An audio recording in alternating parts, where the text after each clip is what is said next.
In a noisy market, speed is a critical and underrated competitive advantage. Here's how to make decisions, conduct experiments, ship products and campaigns, and gather market feedback faster. Welcome to How to Win with me, Peep Laja. A deep dive into stunning winners in B2B SaaS to determine how much is strategy, how much is luck, and how do you win.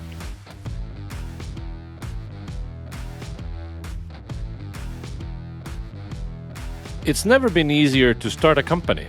It's never been harder to build one. This quote by Naval from 2012 rings even more true today. The barriers to entry to start a business have genuinely come down. Technology is way easier and cheaper than it was 15, 20 years ago. There's almost endless know-how available on the internet. In the remote world, you can hire talent anywhere. When the barriers to entry go down, competition goes up, like way up. There's so much noise out there, so many well-funded competitors. Companies that started with SEO 10 years ago have a massive head start. Just try to catch up on backlinks. And ultimately, everyone's gonna copy each other. All innovative companies need to deal with near identical clones sooner or later. They're gonna copy your product, your marketing tactics, your messaging. There are a few things today that have become more important than ever when it comes to business building. Brand is one, speed is another. My biggest wins have come from taking swift, decisive, even radical action. Shipping fast, taking swift action, that's advantage and a hallmark of a great company. Jason Lemkin, the founder of SaaStr, has noticed this about teams. And the pretty good teams get it done, but they complain all the time about how hard it is to launch the integration, but they still do it. The great teams your jaw drops what they ship each month. In B2B, it's easier in B2C. In B2B, your jaw drops. And then the mediocre teams, like nothing happens. And the product is frozen in time. And better teams ship faster.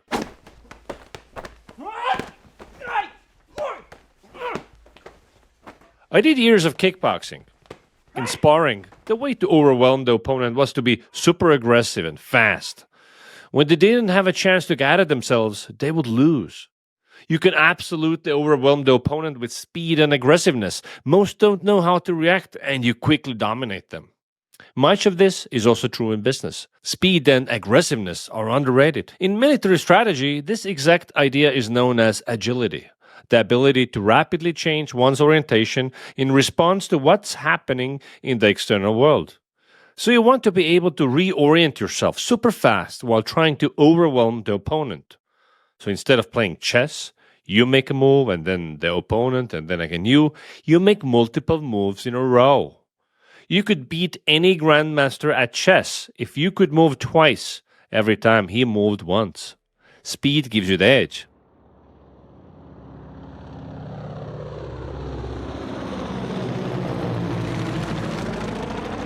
This is what led Germans to win key battles during Blitzkrieg in Second World War, which also later informed much of the US military strategy. Blitzkrieg strategies do not aim to execute the same maneuvers as other forms of warfare. In a typical operation, blitzing units don't expose themselves to direct enemy fire any more than absolutely necessary.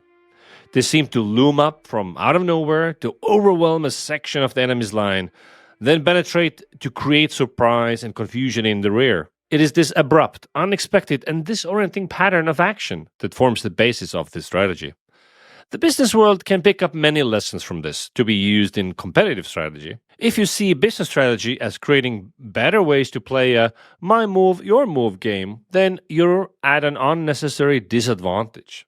It's about creating a rapid actor advantage that produces faster, learns faster, and influences the marketplace faster. In business, we look to agility to have a twofold purpose. Keep the competition off balance, while also leading both us and the customer into new ways of conceiving the product or service. This is the basis of shaping the marketplace. Making your company speed up consists of the following, and I will unpack each later in the episode. 1. Cut down on waiting. 2. Make decisions faster. And 3. High fidelity information. The quality of your decisions comes from the quality of your information. This might sound like it contradicts fast decision making, but no. You just need more speed of insights. The idea that research needs to be this big, scary, super expensive thing that takes many months is outdated. At Winter, we deliver full answers to business questions in under 48 hours. If you make gut check decisions or bets without checking in with the target market, you lose weeks each time you make a mediocre or poor decision. A few weeks might not sound like much, but the world standard of competition is less and less forgiving of time spent working on the wrong problem. Consider that in many industries, such as consumer electronics, the best companies can design and introduce new products in 6 months or so. We can see this now happening in car manufacturing, as China has become the world's biggest auto exporter. New Chinese car manufacturers treat cars as consumer tech products, shipping new cars every year. They also stop manufacturing models in a matter of months if they don't sell well. Whereas Apple has mulled such venture long and indecisively, Xiaomi, a big Chinese smartphone maker, unveiled its first electric vehicle in December. It plans to make cheaper models in the future with the immodest goal of becoming one of the world's top 5 car makers in 15 to 20 years.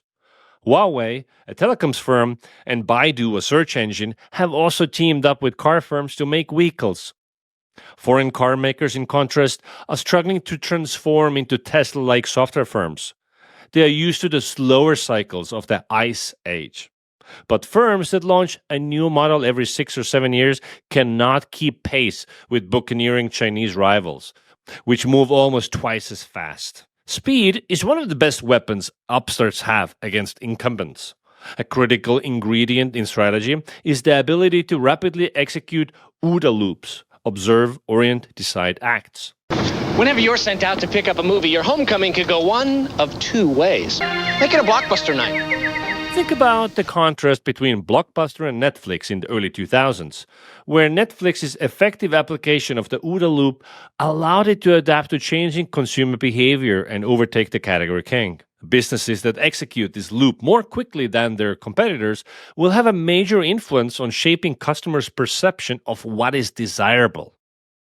I was talking to Jaleh Rezai, the CEO of Mutiny, about speed as the only winning strategy. I was actually talking with one of the co-founders of Gong, and we were talking about differentiation and moats. And his perspective was that, hey, ultimately everyone's going to copy each other, and so really the only winning strategy is speed and how fast you're innovating and staying ahead of the game.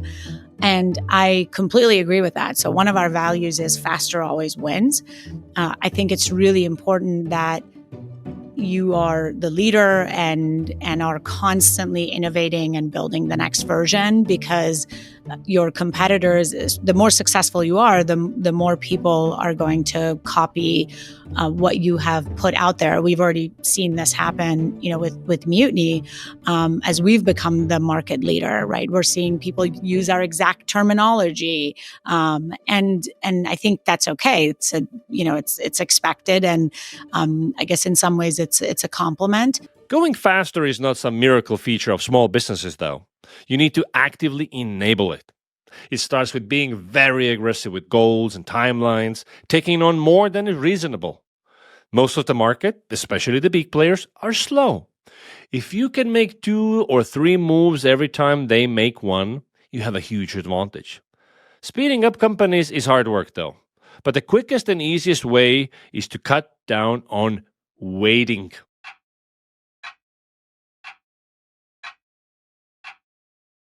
It's amazing how much time gets wasted on waiting. Often what happens is someone or even a whole team is waiting on something from someone else from another team. Weeks of delays. Waiting for someone else to complete something else. Or worse, waiting to schedule a meeting to discuss something so decisions can be made. Executives concerned with moving faster often not aware this is happening or who is waiting for what. It certainly happened to me. Everyone should answer this one question on a weekly basis. What are you waiting on this week? Discover the scale and sources of waiting so you can fix it. Speed of execution, speed of decision making, and speeding up market feedback loops is paramount. If you're slow, your competitors will not only catch up with you, they will run past you. Fast organizations have more people deciding and taking action, and fewer people briefing each other, reporting, seeking approvals, and sitting in a myriad of unproductive meetings. Decision making is progress. Faster, better decision making is essential to speed. We can move much faster when we decide faster. Jeff Bezos, the former CEO of Amazon, introduced this decision speed matrix, and I like it a lot. Essentially, you measure each decision on consequences, high or low, and irreversibility, high or low. If you can reverse a decision, it's a two-way door decision.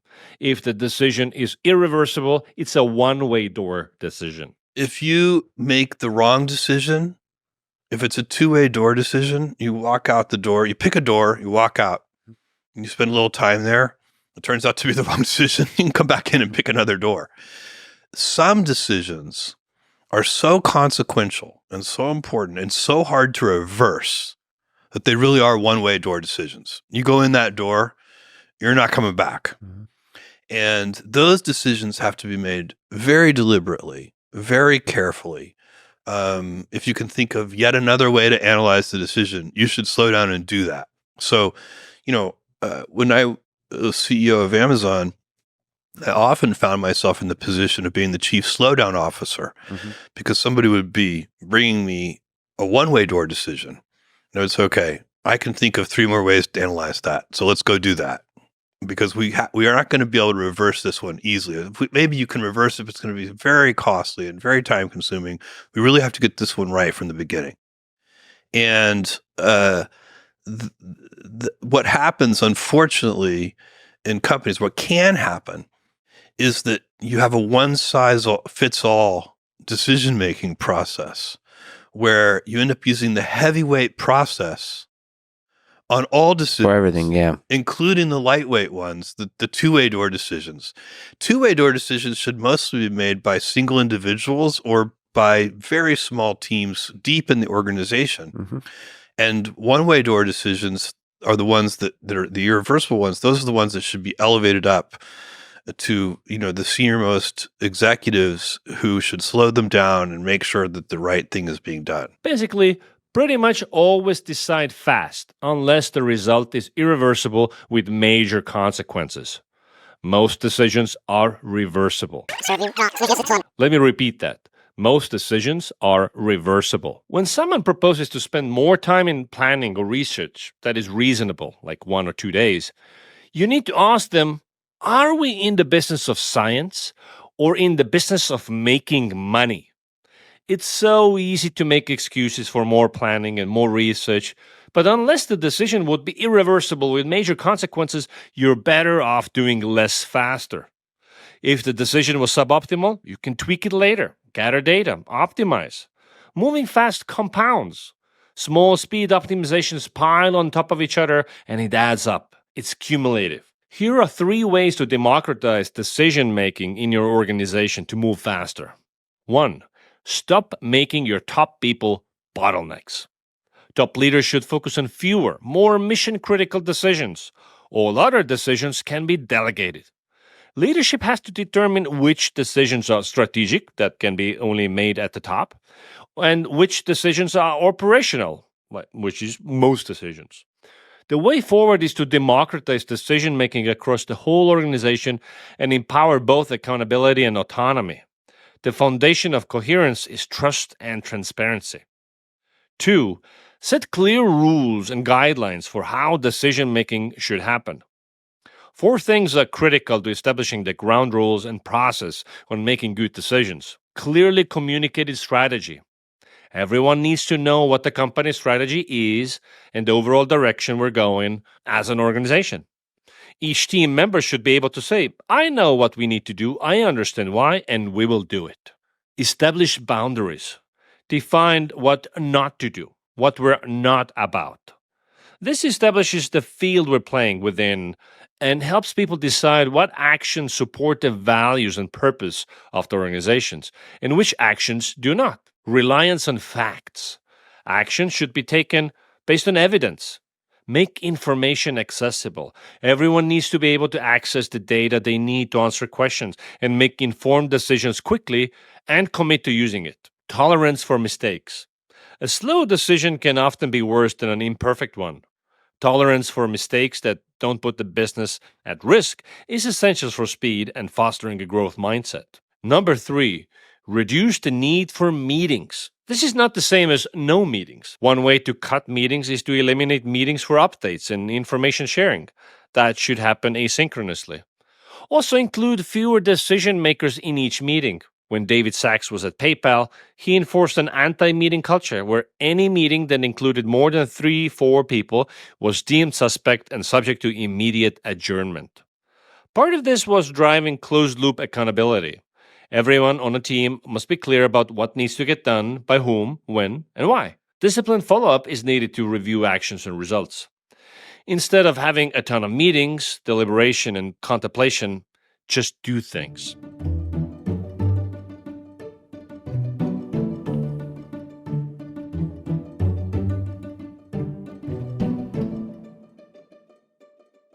To reduce waste, you need to validate ideas quickly. To stay competitive, you need to be constantly innovating on both your product and your marketing. While most still take weeks and months to react to market feedback and ship something, winners do non-stop experimentation and get feedback in days.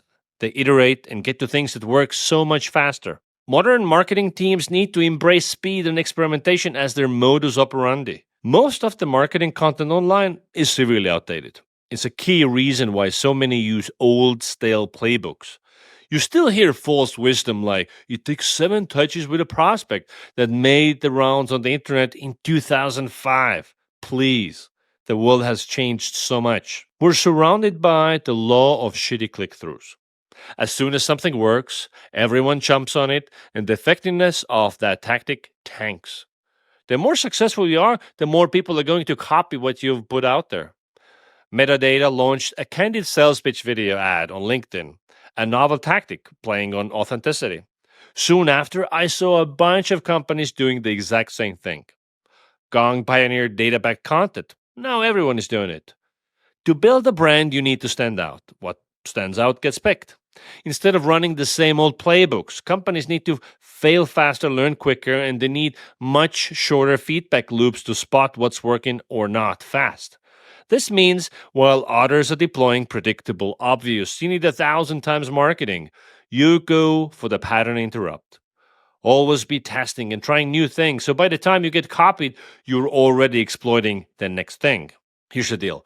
I've had personal experience with costly, failed experiments. So much so that I've completely revamped how I do product experimentation. Do any of these classic mistakes sound familiar? 1. Take many months to build a marketing campaign only to find that it completely falls flat once it launches. Or have your team work weeks or months on a feature that nobody ends up using.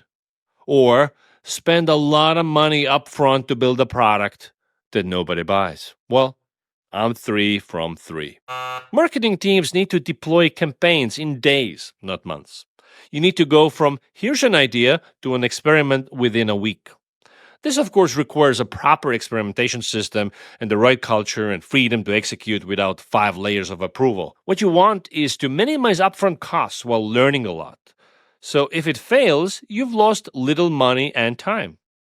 Pushing things live is progress. I'm a huge fan. After all, growth is largely research plus experimentation multiplied by speed. But it's a little different with strategic decisions like launch that new thing, enter a new market, change the pricing. The trouble with those strategic decisions comes when some steps are skipped. The quality of your decisions comes from the quality of your information. If you just ship things live without researching or pre-testing, the odds of running with the wrong thing are high. And nothing worse than running enthusiastically in the wrong direction. You'll pay a lot of stupid tax.